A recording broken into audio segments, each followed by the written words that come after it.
I know people say that climbing is silly or pointless, but I don't see it that way. I see it as my motivating factor for not giving up when I was on death's doorstep. Hey y'all, I'm Ryan Devlin and welcome to the Struggle Climbing Show, where I talk with elite climbers about their struggles and breakthroughs in training, nutrition, tactics, and mental game, and also what they're passionate about beyond the fight with gravity. Now today we chalk up for a chat with Favia Dubyk. Now she might not have the name recognition as Alex Honnold, but she's a hell of a lot tougher, and I think Alex would agree to that. If there's anyone who personifies struggle and the breakthroughs that can come from it, Favia is that person. She almost died multiple times as she battled cancer and the complications from treatment. She's faced and continues to face racism and discrimination on and off the rock. She's battled her way back from debilitating injuries and atrophy post-cancer, and that is just the tip of the iceberg. Favia is a doctor, a ridiculously strong climber, an ultimate ninja warrior, and a low-ball boulderer with many V double digits to her name. Her story is as unbelievable as it is inspiring, and I am just so grateful that she shares it today with such honesty, humor, and stoke. You are in for a real treat. This show is supported by PhysiVantage, the official climbing nutrition sponsor of the Struggle Climbing Show. Y'all, I've been a paying customer of PhysiVantage for a year now, and this stuff is truly the best of the best if you want to level up your training and your performance, and I know you do. Today's guest, Favia Dubyk, uses their supercharged collagen and weapons-grade whey protein every day, as do I. And does it work? Well, in the past year, I've been able to train harder, and I've stayed healthier than I have ever been able to in the past. Their products are developed from scratch by climbers for climbers, so if you're looking for that extra edge in your training and performance, then look no further. Hit that link in your show notes or use checkout code STRUGGLE15 to save 15% off any full-price nutrition order at PhysiVantage.com. I'm telling you, you're going to feel the difference. Swing by PhysiVantage.com to check it out.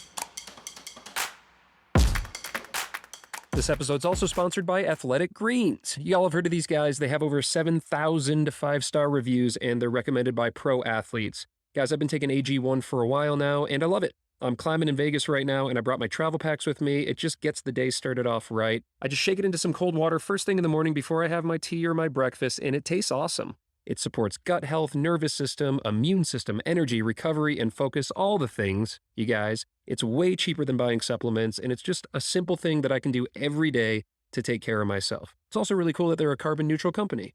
Check it out. Athletic Greens is going to give you a free 1-year supply of immune-supporting vitamin D and 5 free travel packs with your first purchase. All you have to do is visit athleticgreens.com/struggle. Again, that's athleticgreens.com/struggle to take ownership of your health and pick up the ultimate daily nutritional insurance. The Struggle's carbon neutral thanks to a partnership with the Honnold Foundation, whose mission is to promote solar energy for a more equitable world. Swing on over to honnoldfoundation.org and just check out their impact report from last year. They are doing amazing work, and every dollar goes a long way. Your support powers solar energy projects worldwide, and that is awesome. Lastly, y'all, after my chat with Favia, stick around for a couple minutes to hear my takeaways and learn how you can score some swag from the show. All right, get ready for a max effort sit start of a convo with Favia Dubyk.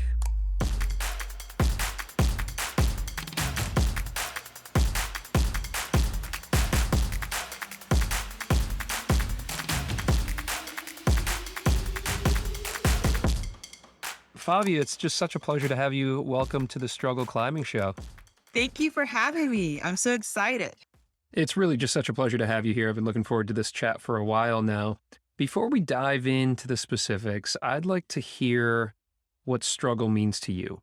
So the big challenges that I've faced, it has changed my idea of struggle because I thought I knew what struggle was before I got cancer, before I was one of the only Black female doctors in an entire hospital, but I was always born with this fight.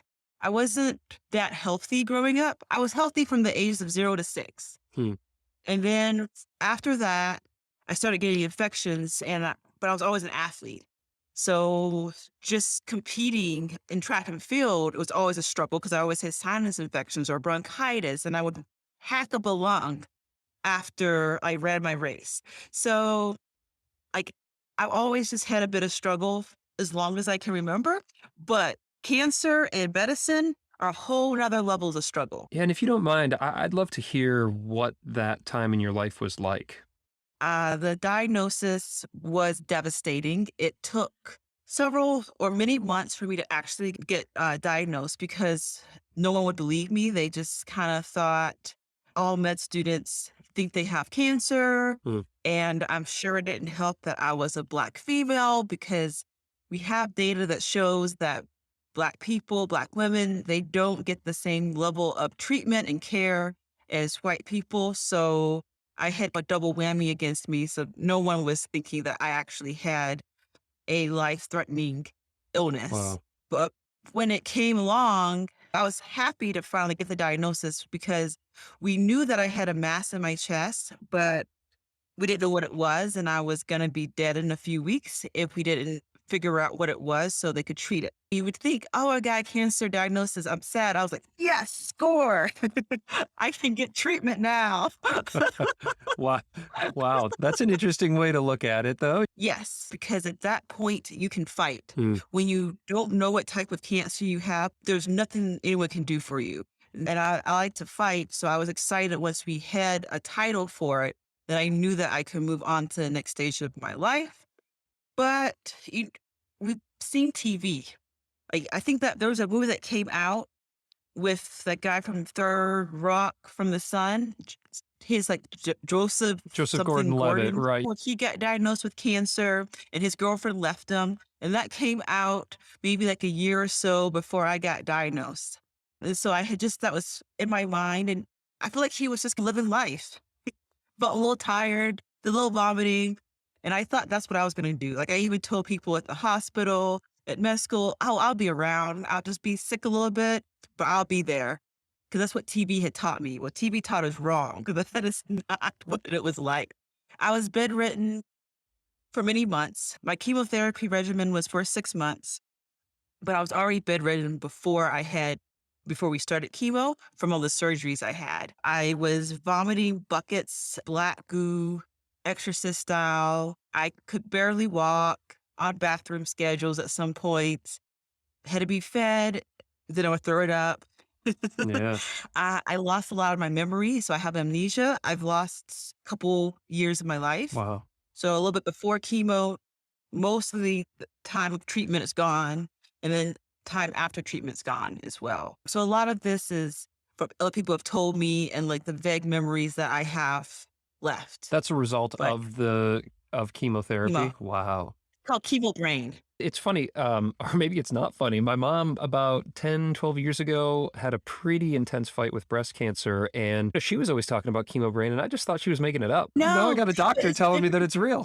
no, it's real, but it's different for everyone. So some people it's temporary, Mhm.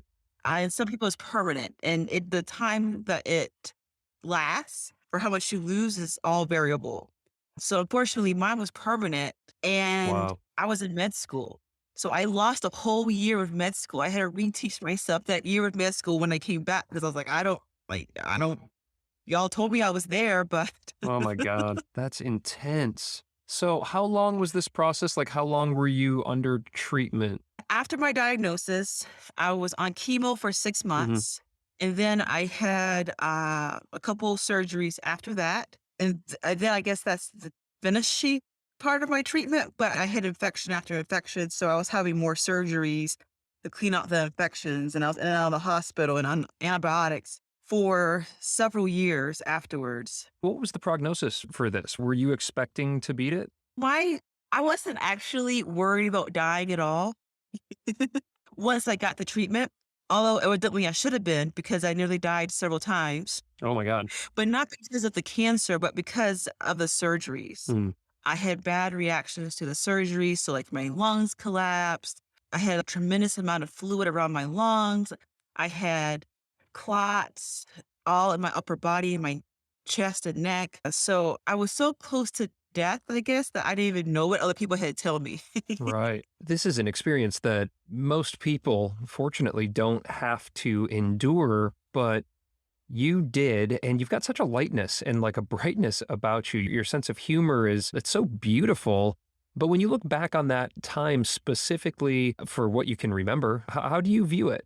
Mostly horrible. The only good part is that now once you've been that sick, once you felt chemo level of sickness, almost any other sickness is nothing. Hmm. So I could go to work feeling horrible, but it wasn't nearly as horrible as being chemo sick. So to me, it felt like a light cold when really I probably should have been like in the hospital. Wow. Like I compared a ninja warrior with a kidney infection. You're supposed to be in the hospital when you have a kidney infection, but I was on the stage that morning or the day before. I had a flight at 5 and I was in the like, ED and I said, I need IV ceftriaxone and PO augmentin for my, and I was like, I got a flight at 5. So you either give me that IV Oh my gosh. because I am getting on that plane to compete on Ninja Warrior. That is But, madness. like cancer to kidney infection, cancer was way worse than kidney infection. Right. Wow.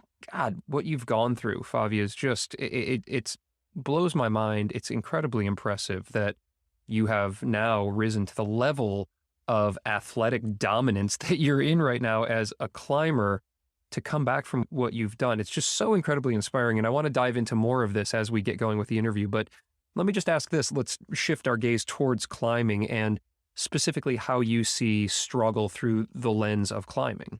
I guess I see a struggle as a challenge. I don't usually think, oh, I never actually even the word struggle doesn't come into my head. I never say I'm really struggling on this. Mm. I say, oh, I got this challenge. How do I overcome it? And I like that part of climbing because there's always some challenge. If it's too easy, then I guess I don't find it as fun. So I I love the struggle. Hell yeah. Awesome. Let's dive in now. Let's take a look at struggle through the lens of training first. And where have you struggled with your training, Favia? That's a very easy answer. I have struggled in dynos. I can't dyno. I've been working on dynoing for almost 3 years now. Like really specifically, nearly almost every workout I do is focused on being able to dyno. And so 3 years into that training, I train with Lattice and they make my workout plans for them. And I always tell them the focus is dynos, dynos, dynos. And recently, 2.5 years into my dyno training, they had me campusing with my feet on so that I could learn how to coordinate my hands and my feet at the same time. I campus way worse with my feet on than with my feet off. Interesting. Why do you think that is? I there's two things, or maybe even three. One is coordination. I'm just not coordinated. My hand-eye coordination is extremely poor. I've noticed that it's so poor that like I have a touchscreen computer and when I want to touch a button, I like touch the wrong one. Hmm. Or when someone gives me puts their hand out for a handshake, I can feel my heart to race because I'm so worried that I'm going to embarrass myself by missing their hand because Wow. it's so hard for me to get my hand to their hand. So my hand-eye coordination is awful. And I also herniated my disc 3 years ago and it left me so weak that I could barely walk. I couldn't like pressing the gas pedal and the brake pedal was too hard for me, but I still wanted to climb. And so I was just campusing everything pretty much. And my arms got really strong and I learned to really trust my arms, rely on my arms. And the fact that if I did try to rely on my feet, I would fall. Like I did. Like people say, trust your feet. Then I fell off a V1 and I like sprained my ankle. And I was like, oh no, I can't. Can't trust your feet. I can't trust my feet. And I'm healing from that. And every year my legs get stronger and stronger. I still can't 100% trust them, but I can trust them like 50, 60%. Yeah, that is really fascinating. So I guess you got to go with your strengths and train your weaknesses. So when you're working with your Lattice program and on your training, what are you focusing on? What does that look like? It has evolved because we've been doing this for 3 years. And I say I can't dyno, but I have gotten a lot better now in my dynos. Like when I started this process, a V0 dyno, like I couldn't do. And now I'm working my way up to V8 dynos on the kilter board. So progress is being made. You went from not doing V0 to now doing V8. Yeah, I'd say progress is being made. And I think this is interesting because I think there's probably a lot of people out there who are uncomfortable with dynos, whether it's at the gym or on real rock. I don't love them myself. So tell me about what you're doing. Like, how did you go from V0 to V8? So the workouts have changed a lot. So when I started, I was terrified to even jump to like catch a hold. So you know how some boulders start when you just have to jump to the handhold. Sure. I couldn't do that. I was terrified. And so I did that for 6 months, like just try to jump and catch a hold and do it. Cause I have videos of me and you would see me stand, look up, pace my feet, look up, pace my feet. And then I would do it and I would probably scream.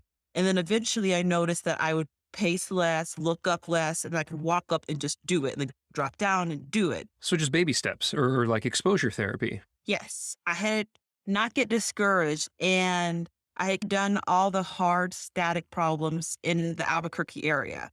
And every other hard double digit problem had a throw. And so about 2 years ago or so, maybe I made up I found a project that had a V12 dyno in it. And then that's what's been motivating me through all of this is to be able to do a V12 dyno. You just have to be patient with yourself. And I'm working my way towards there. I'm getting there. Yeah. You're already at V8. I would say, yeah, you're getting there. That's amazing. We will stay tuned on that progress, which is coming fast and furious. What else in your training? Like, what other types of training are you doing? I would say a lot of my workouts are focused on weaknesses because I probably have 4 dyno workouts a week of climbing. And then a lot of my other workouts are kind of power endurance, which isn't a strength either. And then I only get to hang board about once a week. So I can maintain my finger strength, but it's not a main focus. And we have pretty much stopped altogether my weighted pull-ups because I can easily do my own body weight, like 110, 115 pounds extra on me. So 200 and some pounds I'm lifting. Like, why do I need to lift 300? Yeah. So 2 times body weight is, yeah, that's beyond the gold standard for, I think, for weighted pull-ups. You could sneak more in probably because you like them, but then Tom Randall might hunt you down and tell you you're screwing up. Well, that's a really good point. I saw a video of weighted pull-ups today and I was like, oh, I missed them. Oh, I want to do them. And I thought about emailing my coach, like, can we add them in? I was like, you don't need them. I've seen videos of you doing one-arm pull-ups holding cats like footballs. So, that was not in my plan. I was like, I just had to do it. Yeah. That's not in the crimped app is one-arm cat pull-ups. But those weights are so much cuter than using regular weights. Yeah, totally. You just want to try that much harder. Okay, Favi, let's talk about nutrition now. And where have you struggled in your nutrition? It depends on who you ask. If you ask my husband, he would say, yes, I don't eat enough vegetables. If you ask me, I would say that I struggle with calorie intake because I don't like to eat. I never have because I have jaw issues as well, TMJ, and my jaws just hurt. Like chewing hurts. Right. Eating a steak hurts. So right now I actually drink a lot of my calories and it's a lot easier. So that's my biggest struggle is making sure that I have enough calories in to make sure I can perform at my best. And I found that it doesn't even matter quite what type of calories. So if I'm going to Waco and I'm close to my project, I need a lot of energy, I'm probably gonna just eat a giant steak or hamburger the night before. And it doesn't have to be the best quality, but it's just those calories, they powered me through. Right. So that's how I plan it is that before I need to do a big climb, I make sure that I get enough calories the night before. Yeah, that's interesting. That's kind of the other side of the coin here in climbing. There's sometimes an unhealthy and sometimes a healthy relationship and emphasis on weight because it's a strength to weight ratio sport. But here you are really needing to make sure that you're bringing in more calories. And so how do you do that? Are you keeping track? I don't keep track of anything. Sounds like maybe I your do husband keeps track for you. Yeah, my husband definitely keeps track more than I do. I went to nutrition school too, but I still don't keep track of anything. I, I just go by how I feel. I learned that so I eat a very high protein diet, but cancer has made it easier for me to know when I have enough because when I don't get enough, I get nauseous. So I'm like, oh, I'm nauseous. I need more protein. Right. And I'm not anemic, but I respond really well to red meat. So I make sure that I get red meat at least once a week. Because we eat a lot of chicken and fish. I probably eat fish every day, but I have to make sure that I get some red meat in. And so that's about all the tracking I do. Yeah. All right, let's dive into some tactics now, Favia. And you're interesting because you are a self proclaimed low ball roof climber. And so I'd love to hear more about that and also any areas tactically where you struggle. Yeah, I am definitely a low ball roof climber. That is 99% of what I climb. I find it freeing and fun. I don't have to worry about anything. So that's one of the reasons why I do it. But I have to worry about landing, no matter the height, if I land on my feet because of a connective tissue disorder that I have called Ehlers-Danlos. My ligaments and tendons can't keep my bones in the joint. So I dislocate very easily. It's gotten to the point now where I could dislocate on purpose. I was in Colorado bouldering and there was this reachy move and my arms couldn't reach it. So I purposely dislocated my shoulders to get an extra like half inch and I was able to do it. And then I had, put them back in and I had to do some rehab afterwards because after you dislocate, you have to tighten everything back up. So I had to go back on my rehab, but We have to stop for a second. What in the actual heck? So just so I'm understanding, you intentionally dislocated your shoulders so that you could reach a move on a boulder and it worked? yes. That is incredible. That's like blowing my mind. I thought first of all, isn't it incredibly painful to dislocate a joint? There's various levels of dislocating. So I don't like fully dislocate it, but I learned that I could do this. This was actually pre-cancer. I was climbing a route called Humpy because you hit a hump the top out. It was a low ball roof, but you had to hump it. And during that hump, I dislocated my shoulder and I just kept climbing. And I continued to climb, and then in the climb, like, my arm went back in the socket. I was like, "Oh, that feels much better." I think if you're not alarmed by the sudden pain, you're sure you're not at your strongest, but you can still climb. And now that I've can control a little bit how much I dislocate when I choose to do it, sure, yeah, my arms were weaker afterwards, but I have enough big muscle strength to compensate for whatever loss I lost in my shoulders. Wow. So, yes, it's painful, and I was in pain afterwards, so I was like, "Ugh." But you sent But I was like, "Was it worth it?" I'm like, "Absolutely." Would I go back and do that again? Absolutely. that's so badass. You just get more and more badass the more we talk. That's incredible beta. So look, don't try this at home, kids, unless you have experience with it. But But the downfall is that I can't take falls. So when I land on my feet, my hips can dislocate, and they generally do. It can be a 6-inch fall, and they can come out. Hmm. There's no fall too small that can't dislocate my hips. I've dislocated my leg bones. I was climbing recently on something I usually run laps on, and suddenly I couldn't hold my weight on my leg anymore. And I was like, what's happening? And I went to my chiropractor the next day or 2 days later. He's like, do you see something sticking out the wrong way? Oh my God. And I was like, oh, that's not normal. He's like, no. That's why you couldn't put weight on your leg. But I mean, I didn't stop climbing. I was like, okay, well, I'm just going to do other moves that don't weight it in that way. So I think is I have a very high pain tolerance, which can be good or bad.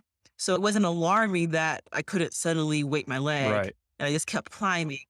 But that is why I can't take falls, is because I don't want to have other people have to carry me out. So I do low ball roofs where if I fall on my back, it's okay. It's just the feet. I can't land on feet. So you focus on these low ball roofs and you've done some incredibly challenging ones. What uniquely, for those who are interested in this style of climbing, what does it take? What does it take to be proficient at low ball roof climbing?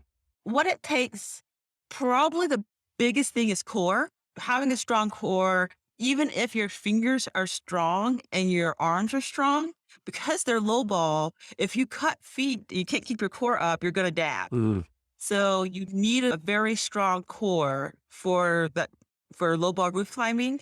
And then probably the second most important thing is just, of course, finger strength helps, but it's the footwork. So toe hooks and heel hooks are key. I love the idea of pulling limit moves just a couple feet off the ground. Like, I don't want to friggin' take a 10-footer or something. So I think it's really cool. And it's also super hard right off the mat. Like, I've seen some of these problems that you've worked on, and there's just no screwing around. I was gonna say that's why I can't sport climb, because my attitude is boom, boom, boom, boom, boom, power, power, power.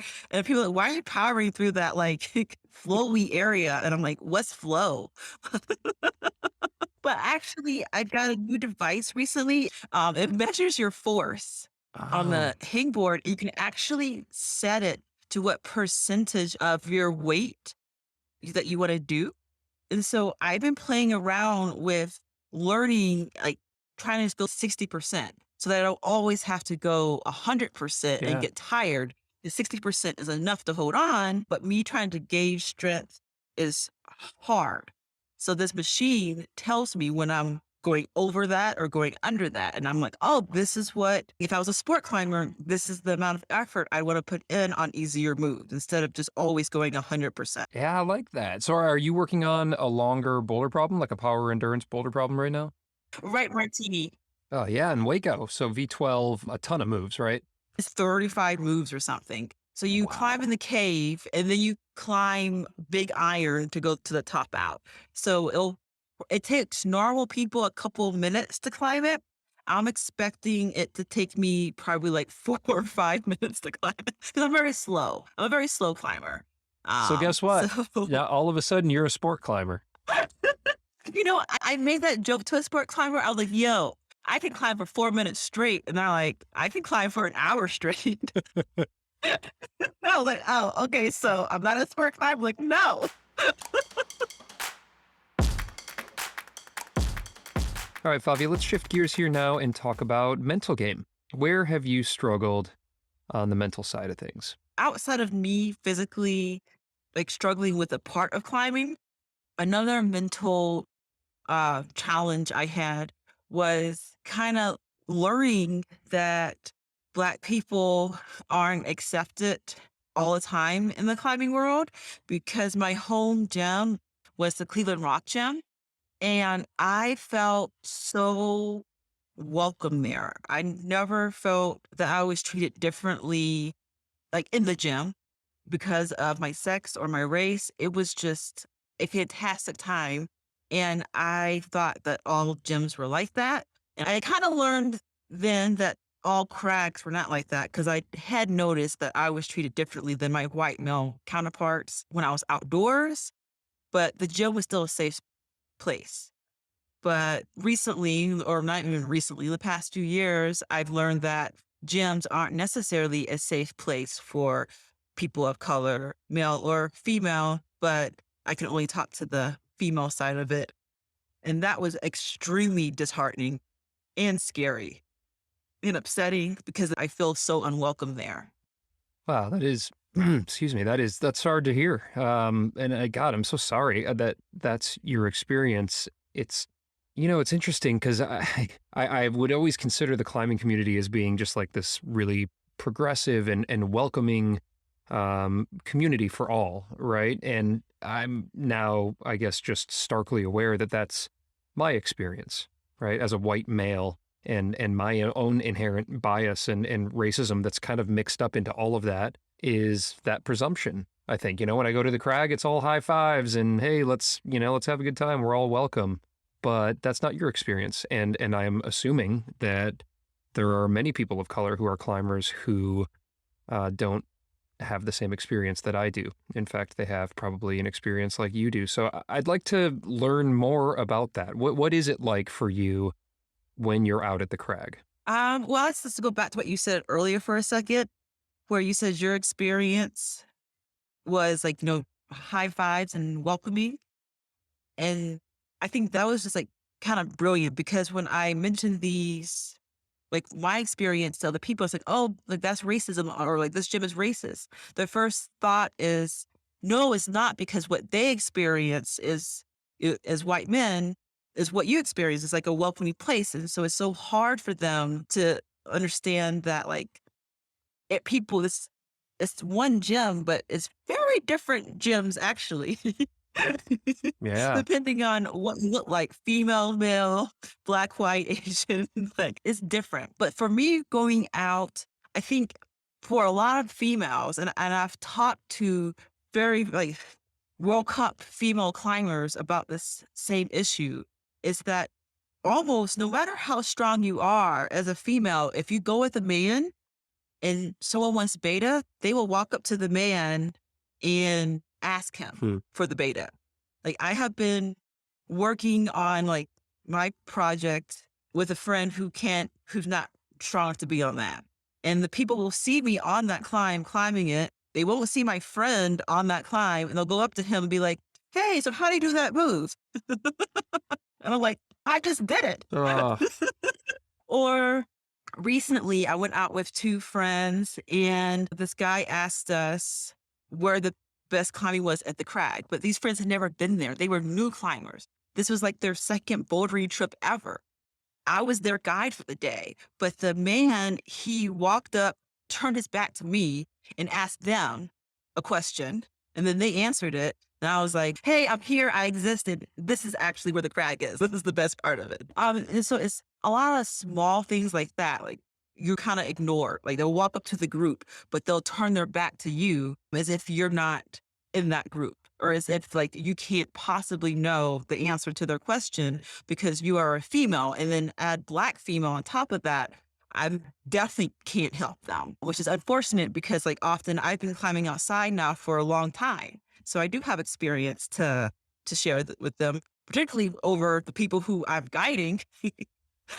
But sometimes it gets more dangerous, or it's not so benign, I guess, whereas not just turning their back, it's aggressive, where people have like physically gotten into my face and yelled to the point where I had to carry mace, or get my mace out because I just would not stop. No matter how I said, please stop yelling at me, please back up, please stop talking to me, they would just keep advancing. And so sometimes it gets more, I get more word for my safety other than just being annoyed.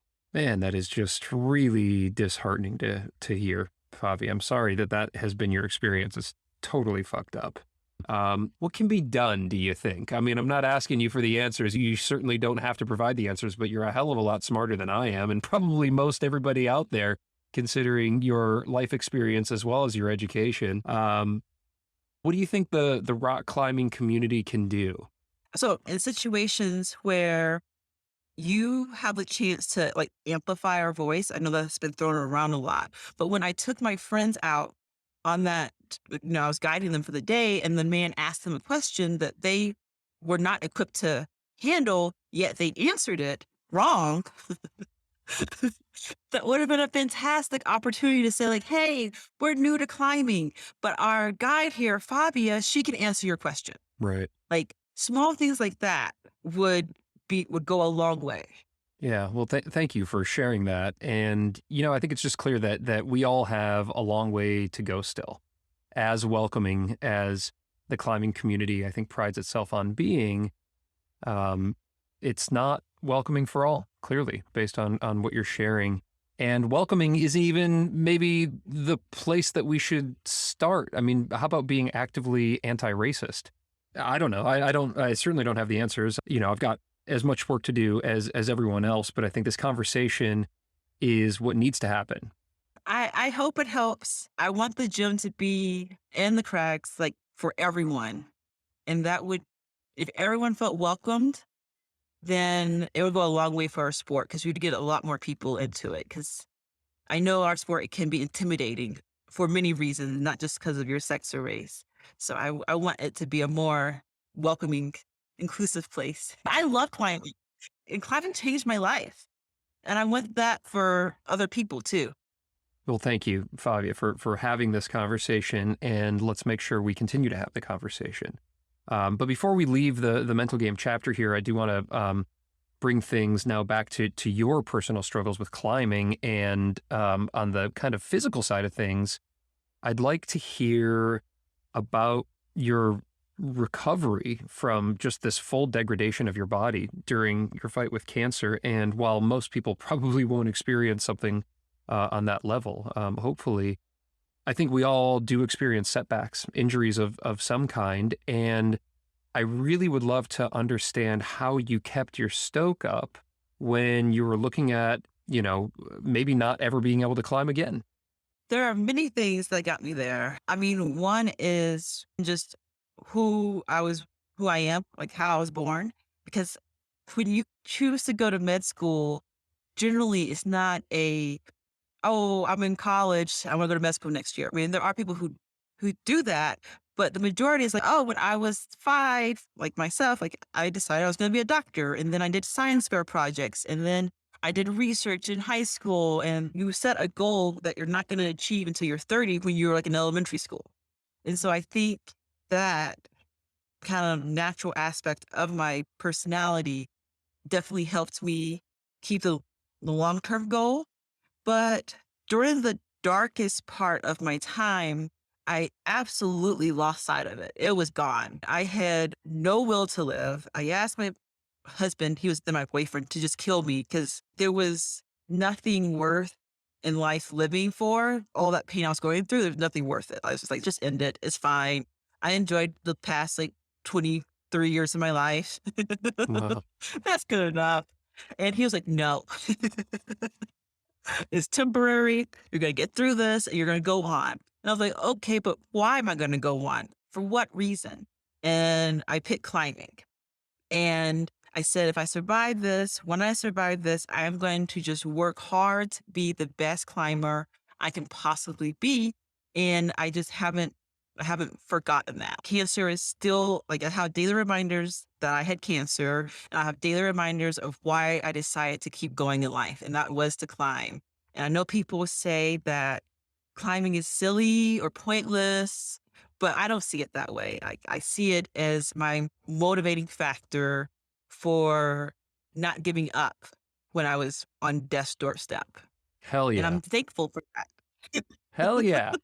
I love that about climbing, and I love that about you. I mean, when you're at death's doorstep like that and your will to live is to climb, and now here you are climbing and crushing. What is that like? Well, when I'm climbing, I'm definitely not thinking about much other than the next move, or that I'm so terrified or my skin hurts. But afterwards, it's pure joy. It's fun, and one part of it is that I've had a lot of struggle, and when I overcome it, it just feels great. It makes you feel unstoppable, and that's I think kind of what cancer. I was already a little like this beforehand. I felt a little unstoppable, but like overcoming cancer and then seeing that training, if you follow through and your discipline can help you achieve your dreams, then nothing feels impossible anymore. You feel like you can achieve anything as long as you make a plan and stick to it. I love it. That's how I feel. I just feel that I can do anything, even though I can't. Yes, you can. You can, and you are. You're proving yourself wrong. I don't think of it that way. I just think of it like, I can't do this yet. How do I do it in the future? Because I can do anything I put my mind to. All right, Favi, let's shift gears here now to what you're passionate about beyond rock climbing. And there's a couple places that I'd like to touch on. One is your love of animals, of course.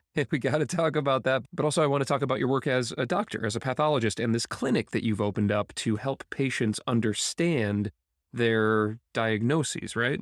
Yeah, so my degree is like an MD, but for residency, I did it in anatomic and clinical pathology, and then I did a fellowship in hematopathology. Okay, so maybe dumb it way down because we're climbers. What did that focus and what did that work entail? One of my favorite things in life is telling people that and then trying to guess their response because I know they don't know what it is. And some people are just like, I don't know what it is. But other people are like, oh, okay. Yeah, I know that. Right, right. So, yeah, just to be clear, Even when you dumb it down, I'll probably ask you to do another level of dumbing down after that. So, pathologist. So my main residency was just in pathology, pretty much. The biggest part of our job is when you get a piece of tissue taken from you, we look at it under the microscope to make the diagnosis. So we're kind of the behind the scenes doctors, or we're considered the doctor's doctor. A lot of patients don't have contact with us, but their doctors are always calling us like, hey, how do I tell the patients, like, what does your report say? Like, can you explain this to me? So we actually explain our reports to doctors and then they explain it to the patient. Right, right. So, and as you were telling me earlier, this kind of came about because when you were diagnosed with cancer while in med school, it really sent you on this new course. And it sounds like while it's incredibly rewarding work, you miss this contact with patients, right? This ability to connect with patients. And is that why you started your clinic? Tell us a little bit about that. So I created Dr. Favia's Diagnosis Education Clinic, which is the first of its kind in the country. And it helps people understand their path reports.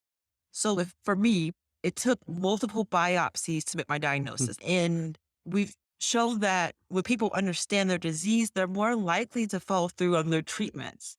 And so it's just a service that's not there. So I created it. Yeah, that's really incredible. So, for people like yourself who are getting these path reports and maybe confused by the results, and of course, it's just an incredibly vulnerable and I'm sure scary time for most people, you're able to, in plain language, explain what these results are and hopefully give them some more confidence in how they take action. So, are most of the people that you work with cancer patients? Is that typically the path reports you're looking at? All kinds of path reports. And as a physician, I understand what things can be abnormal. And I'll tell you, I'll say, like, hey, Ryan, you're healthy, completely fine. And then you'll look at your report and I'll be like, this says it's out of range. But I'll know it's not significant. But like, we don't put that on the lab report. And Right. so I get a lot of like, why is this number high? What do I need to do? Or what does this mean? So And cool. usually, delay fears. Like most of the time, I've hardly ever told someone, "Oh, yeah, you gotta be worried about that." It's usually like, "No, no worry, no worry. Your doctor isn't bad. Your doctor didn't forget this. They just said you were fine, and they didn't go over the details because they only have 15 Right. minutes, and they had left to go over." So, I'm not really here to take the job of other doctors. I'm here to just help them out. Yeah, I love it. It's just such a great service. I mean, I think for anybody who's facing, whether it's just a lab report that has some weird stuff on it or, a potentially scary diagnosis, this kind of additional information and guidance and the power that comes from that just seems so valuable. So, can anyone do this? Like how do we consult with you? I have a website, drfavia.com, and you can just make an appointment on there. Yeah, that's just so cool. I love that. So anyone, regardless of where we live, we can take our reports and just make an appointment with you to understand them better. I love that service. Congratulations. Okay, now let me just shift gears to the other side of things now and talk about your pets and your animals because I know that's something that you are also incredibly passionate about. Many of them have joined this interview, as I've seen in the background. Tell me about your fur babies.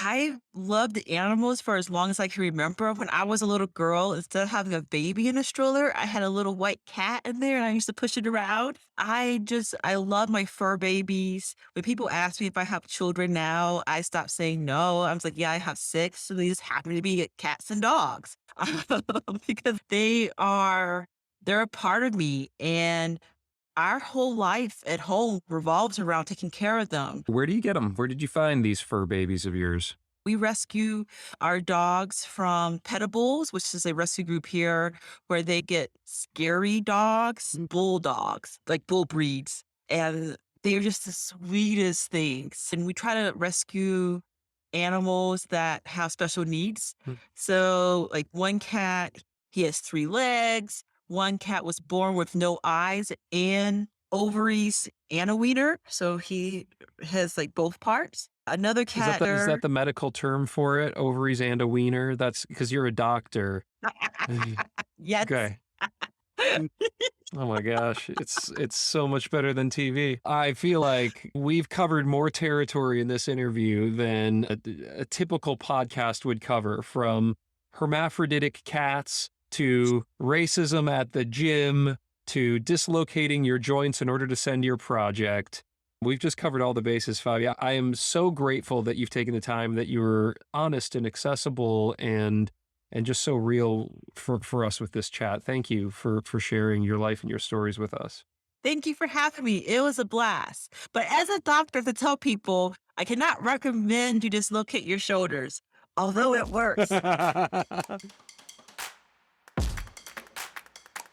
Man, I love this conversation. What a friggin' roller coaster of emotions. Huge thanks to Favia for being so real and for bringing that infectious laugh of hers. What did you all think of the interview? Let us know. You can find us on Instagram, at Feline Favia, at Ryan Devlin Outside, and at The Struggle Climbing Show. You know, I got a lot of great climbing and training beta out of this chat, but my biggest takeaways are definitely internal. Favia shows us that the human spirit is far stronger than the body that holds it. Life is just going to throw us challenges of all shapes and sizes, and Favia shows us that resilience, determination, and humor are all secret superpowers, which can be developed and worked on just as we do for finger strength. It's also clear that the climbing community has some real work to do on being anti-racist and a safe and welcoming place for all climbers. And if that realization makes you uncomfortable, I hear you. It makes me uncomfortable too, and honestly, I think that's a good thing. Let's use that discomfort as motivation to question our assumptions and to take action. Please reach out to me if you're working on this, or if you have some ideas that you want to share. Maybe I missed something here. Just feel free to reach out. Unless you're going to bring some hate, and then just don't reach out, because ain't nobody got time for trolls and all that crap. Shout out to PhysiVantage for being the official climbing nutrition sponsor of The Struggle. Created by climbers for climbers, they make the best climbing-specific nutrition in the world, and they are huge supporters of the climbing community. I love this stuff. Use code STRUGGLE15 to get 15% off your full-price nutrition order at PhysiVantage.com. All right, that clips the anchors on this episode, but before I go, how about some swag? If you'd like to support the show and the climbers who make it, and I hope you do, pop on over to patreon.com/thestruggleclimbing-show and sign up for the only tier that we have, Send Train. You'll be supporting the show, you'll get access to all sorts of cool stuff, and you'll be able to score yourself a limited edition travel mug/can koozie, which is only available to guests of the show and the patrons who support it. Keep your coffee hot on the way to the crag and your can of suds cold after the send. It's rad. Check it out. And if you can't support as a patron, it's all good. I'd love to hook you up with a free sticker. Simply rate and review the show on Apple Podcasts or wherever you listen. I'm working really hard on this and would love to hear from you. Take a little screen grab of that review, post it on Instagram, and tag at The Struggle Climbing Show so we can find you, and we'll send some stickers your way. Slap them on your Nalgene, your stick clip, your van, your forehead, or wherever you put stickers so that everyone knows that you love the struggle and the struggle loves you. All right, let's climb hard and do good things in the world.